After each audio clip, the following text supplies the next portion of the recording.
प्रणाम करता हूं आपके हृदय के उस स्पंदन को, प्रणाम करता हूं आपके हृदय के उस स्पंदन को जिसमें राष्ट्र बंधन का भाव निहित होता है। और प्रणाम करता हूं आए हुए समस्त अतिथियों को।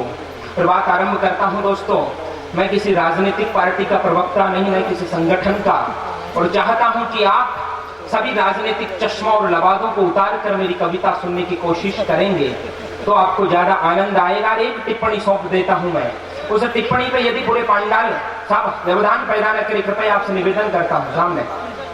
हाँ जी, एक टिप्पणी सौंपता हूं, यदि पूरे पांडाल के हाथ खड़ा हो जाए तो मुझे पता चले कि मैं नौखा की धरती पे खड़ा होकर काव्य पाठ कर रहा हूं। भैया आवाज बढ़ा दीजिए।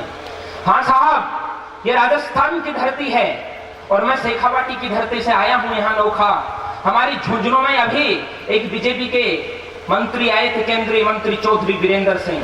मैं नाम लेकर बातें किया करता हूं, केसरी सिंह बारठ की विरासत को लेकर मंच पे खड़ा होता हूं और सत्य कहना मुझे अभिष्ट हो जाता है। किसी पार्टी का प्रवक्ता नहीं है, मैंने पहले स्पष्ट कर दिया है। जब मां भारती के स्वाभिमान की बात होती है तो निर्भीक होकर बात कहता हूं। उन्होंने कह दिया कि जिस धरती पर बरसात नहीं होती, जहां बेरोजगारी होती है, वहां सैनिक पनपा करते हैं।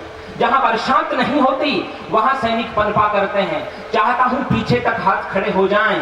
यदि उस सत्ता के मद में उन्मत्त उस नेता को जवाब दे दिया हो तो नौका की इस धरती से उद्घोष उठे, अरे मैंने कह दिया ये राजस्थान के लाल हैं, ये राजपुताने के बेटे हैं। बरसात बरसे या न बरसे, रक्त की फुहारों से धरती को भिगोने की हिम्मत रखते हैं। उन लोगों को प्रणाम करते हुए अपनी पंक्ति पढ़ना चाहता हूं दोस्तों, जिन्होंने स्वातंत्र वृक्ष के पोषण में अपनी जवानियां जज्ब की है, जिन्होंने सर देकर सर ऊंचा किया भारत का, जिन्होंने सर देकर सर ऊंचा किया भारत का, उन मां भारती के लाडलों का अभिनंदन कर लूं। और जिन्होंने बहाकर रक्त हिंदुस्तानी दूध को मान दिया, उन शपूतों की वीर प्रसूताओं का वंदन कर लूं। और जिन्होंने किया निछावर सर्वस्व अपना भारत पर, उन शहीदों के कदमों वाली माटी का पूजन कर लूं। और जिन्होंने बुझाकर स्वयं को जलाया चिराग बलिदान का, मैं दीपक उन अमर दीपों को शत शत नमन करूं, शत शत नमन। दो घटनाएं सौंपता हूं साहब। जब मेवाड़ जाता हूं तो मुझे महारानी पद्मिनी याद आ जाती है, लेकिन जब शेखावाटी की धरती से जाता हूं तो मुझे हर 5वें 7वें दिन तो वो वीरांगना याद आ जाती है जो अपने पति की शहादत के लम्हे को शमशान भूमि तक जीती है, छोड़ नहीं जाती है। और चित्तौड़ के उस शाखा को, चित्तौड़ के उस युद्ध को 5-7 पंक्तियों में आपके सामने पेश करता हूं और बाद में शेखावाटी की बात करके मैं अपनी बातें आरंभ करूंगा कि जौहर ज्वालाओं में जब उस जज्बा-ए-ईमान ज्योति ने प्रवेश किया, कविता क्या होती देखिएगा। 2 दिन बाद में आपके कवि सम्मेलन और है, वादा करता हूं 15 मिनट आपके बीच रहूंगा। यदि 2 दिन बाद मंच पे कोई कविता पढ़े और आपको फिर कोई छापा बांधे, कोई व्यक्ति याद आ जाए 2 दिन पहले का, वादा करके जाता हूं कविता देखिएगा।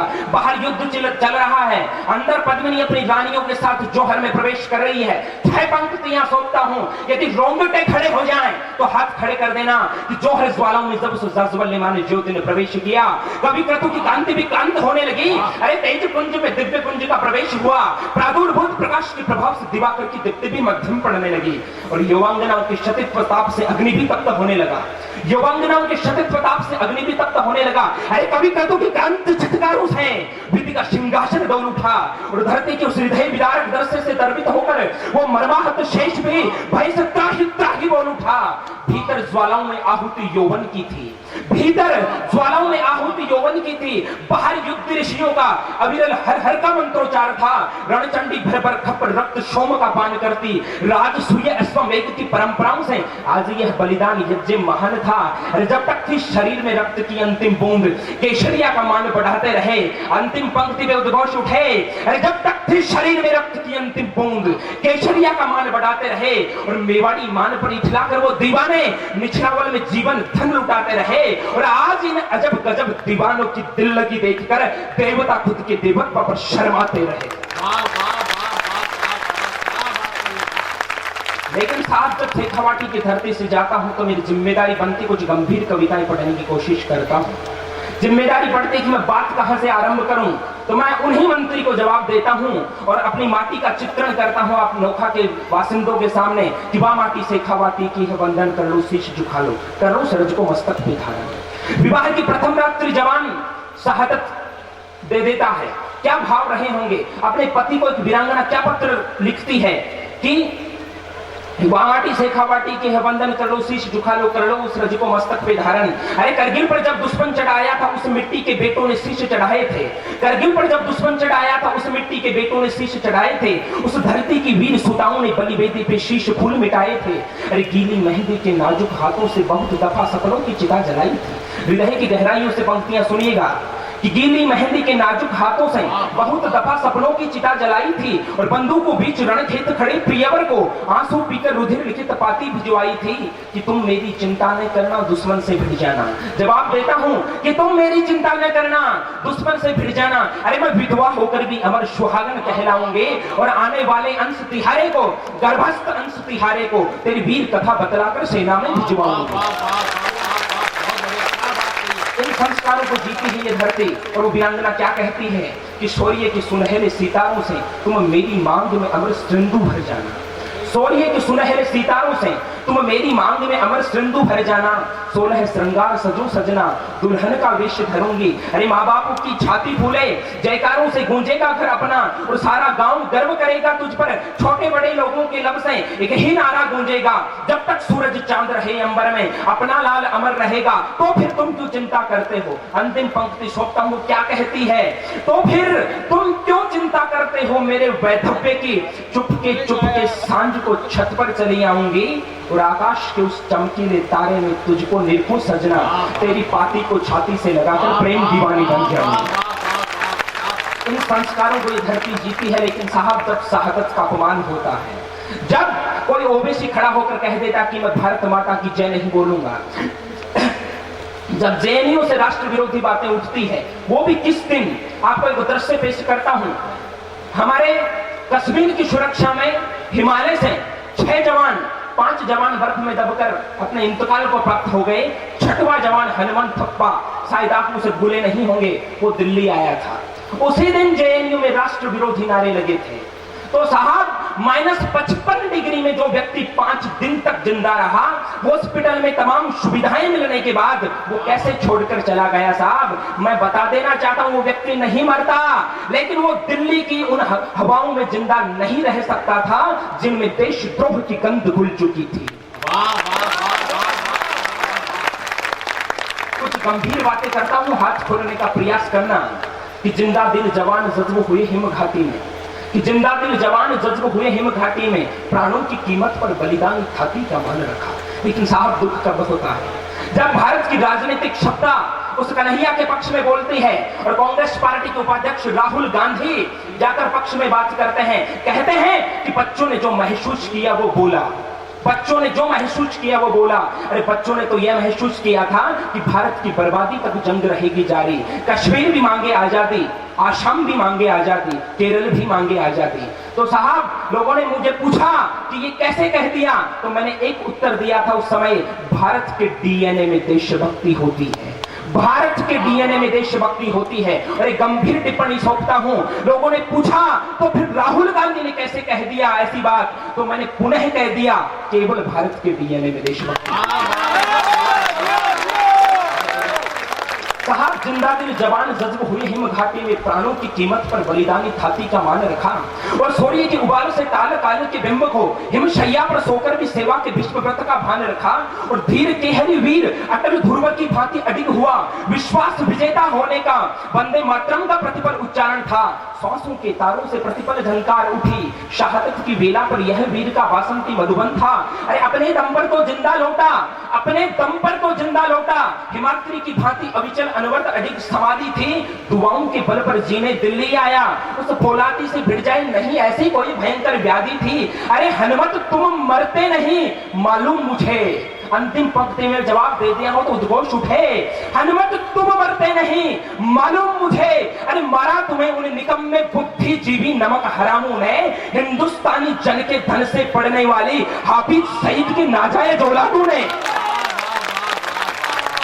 हनुमत तुम मरते नहीं मालूम मुझे, मारा तुम्हें उन निकम्मे बुद्धिजीवी नमक हरामों ने, हिंदुस्तानी जन के धन से पढ़ने वाली हाफिज सईद की नाजायज औलादों ने। और साहब दिल्ली का वो नवोदित दुल्हा केजरीवाल उसके पक्ष में जाकर बोलता है। और जब लोगों का राजनीति की तरफ से मोह भंग होता है तब मैं कह देना चाहता हूं नोखा के इन युवाओं को, राजनीति से अपेक्षा नहीं की जा सकती, राष्ट्र नीति से अपेक्षा की जा सकती है। और मैंने 4 पंक्ति लिखी है भारत की राजनीतिक व्यवस्था के लिए, क्या कि मिला दो मधु सिंधु मधुर हो नहीं सकता। गहरी पंक्तियां पढ़ता हूं। मिला दो मधु, अरे सिंधु मधुर हो नहीं सकता, फड़ पर हो मणि व्याल हलाहल तज नहीं सकता। अरे नेमते निचलावल कर दो कितने ही नगर वधुओं पर, ये जिस्म के बाजारू दलाल हैं, इनसे नेह मिल नहीं सकता। ये जिस्म के बाजारू दलाल हैं, नेह इनसे मिल नहीं सकता। लेकिन साहब दुख होता है, एक वो परंपरा थी जब एक चाणक्य चंद्रगुप्त को लेकर खड़ा होता है और अब भारत के सबसे बड़े प्रतिष्ठान से जेएनयू से राष्ट्र विरोधी नारे गूंजते हैं, तब याद दिलाना चाहता हूं कि अखंड आर्य खंड का स्वप्न हो मन में। लेकिन कुछ बातें उठी, बार कश्मीर की बात भी हुई। साहब पाकिस्तान सदा से कश्मीर की बात करता आ रहा है, लेकिन हमारे प्रधानमंत्री मोदी ने लाल किले से एक बार बलूचिस्तान का नाम क्या ले दिया, पूरे विश्व में याद किया। इसलिए मैं कह देना चाहता हूं पाकिस्तान को कि हम कुर्सी नहीं देते, बस की शीट नहीं देते, तुझे कश्मीर क्या देंगे। कश्मीर कोई जमीन का टुकड़ा नहीं, हिंदुस्तानियों को जाने जिगर है। अब आप अपने जोश में आने की कोशिश करना। अरे कश्मीर कोई जमीन का टुकड़ा नहीं, हिंदुस्तानियों का जाने जिगर है। शहीद हुए जवानों के स्वाभिमान की बोलती एक सुंदर तस्वीर है। अरे छूना मत कायो, यह मां भारती का उज्जवल पवित्र चीज है। अरे छूना मत कायरो, यह मां भारती का उज्जवल पवित्र चीर है। चीर देंगे तुमको, करगिल पे लहरा का तिरंगा एक नजीर है। पेश करता हूं कि दिल्ली के सिंहासन की रवायतें बदली है। अब मोदी बैठा है, कोई मनमोहन नहीं बैठा। और हम भगवान शंकर के पुजारी हैं। शंकर बड़े भोले हैं, लेकिन जब विकराल रूप धारण कर लेते हैं तो बचने के अलावा कोई विकल्प नहीं बचता। भारत के और पाकिस्तान की तमाम मिसाइलों को पेश करता हूं। हिंदी साहित्य की कोई कविता हो जाए मंच पे, 3 रूपक एक कविता में आ जाए तो हाथ खड़े हो जाना। पाकिस्तान को जवाब देता हूं कि अब तक तुम भोले चंद्रमौली की ध्वनि ज्योत्सना में जीते आए हो। अब तक तुम भोले चंद्रमौली की ध्वनि ज्योत्सना में जीते आए हो। अरे विकराल महाकाली की खुली जटाएं तो घोर तिमिर रजनी छा जाएगी। हुआ आशुतोष शिवशंकर प्रलयंकर एक लिंगन राजन का विकट तांडव धूधू कट हो जाएगी। अरे खुलेगा नहीं, तीसरा त्रिशूल का मुख मोड़ दिया, नागों को खुला छोड़ दिया। हाथ पर चलने से पहले पाक तेरी जमीन खत्म हो जाएगी। अरे डमरू धर के डमरू की डम डम धुनी होगी, नभ देव दुदुम्भियां बज उठेगी। हम आराधक अग्नि के सावधान, क्रोध की वो संवाहक बन जाएगी। अरे पाक जलकर खाक होगा, क्या धराहीन बड़े बोलों में हुआ प्रयाण हिंद वाहिनी का, तो लाहौर पे छटा तिरंगे की छा जाएगी। भारत माता की जय घोष का ऐसा सिंहनाद करो कि दिशाओं के हाथी पे टगमगाने लगे, और विजय का ऐसा भीषण निनाद करो कि दुश्मनों की कलेजे थरथराने लगे। वाणी में पुरजोर जोश हो, पानी आपका बुलंद हो, हर्षित धरती की छाती फूले, जय जय अमर शहीद हो, पीछे तक हाथ खड़े हो। भारत माता की, भारत माता की। अखंड आर्य खंड का एक नक्शा दिखा दिया हो विश्व के मानचित्र के ऊपर, तो मैं पाकिस्तान को पुनः कह देना चाहता हूं कि जन्नत के जर्रों में विष घोला है तुमने। पिछले 1.5 महीने में जो घटनाएं हुई उनका जवाब देता हूं। अरे जन्नत के जर्रों में विष खोला है तुमने, मुखातिब हो फिरना तेरी कुव्वत ही नहीं। कुछ उर्दू के शब्दों के प्रयोग के साथ कि जन्नत के जर्रों में विष घोला है तुमने, मुखातिब हो फिरना तेरी कुव्वत ही नहीं। अरे मुनासिब होता तो रणथल में बल दिखलाता, लेकिन मालूम हमें ये तेरी हैसियत ही नहीं। वाह वाह वाह। पर मालूम हमें ये तेरी हैसियत ही नहीं। अरे तुम्हारे वजीर आजम के जन्मदिन में शरीक होने हम लाहौर आए, ये तारीख जानती है। तुम्हारे वजीर आजम के जन्मदिन में शरीक होने हम लाहौर आए, ये तारीख जानती है। मगर तुम्हारी फितरत बदली ही नहीं, ये सत्य भी समस्त कायनात जानती है। हमने तुम्हें बदलने का एक मौका दिया, पर तुम्हारी अक्ल तो सदा आतंक की रखेल ही रही। हमने तुम्हें बदलने का एक मौका दिया, पर तुम्हारी अक्ल तो सदा आतंक की रखेल ही रही। हमारी दरिया दिली को फिर मजबूरी समझा तुमने, रे नापाक पाक तेरी बड़ी भूल रही, और भूल बैठा तक्की तक दिल्ली की रवायतें बदली है। अंतिम पंक्ति सोचता हूं कि भूल बैठा कि तख्ते दिल्ली की रवायतें बदली है। अब सिंहासन मौन नहीं, मोदी तांडव की भाषा बोलेगा। सब्यसाची के गांडीव की टंकारें होगी। फिर कश्मीर बोला तो बलूचिस्तान खो देगा। भारत माता की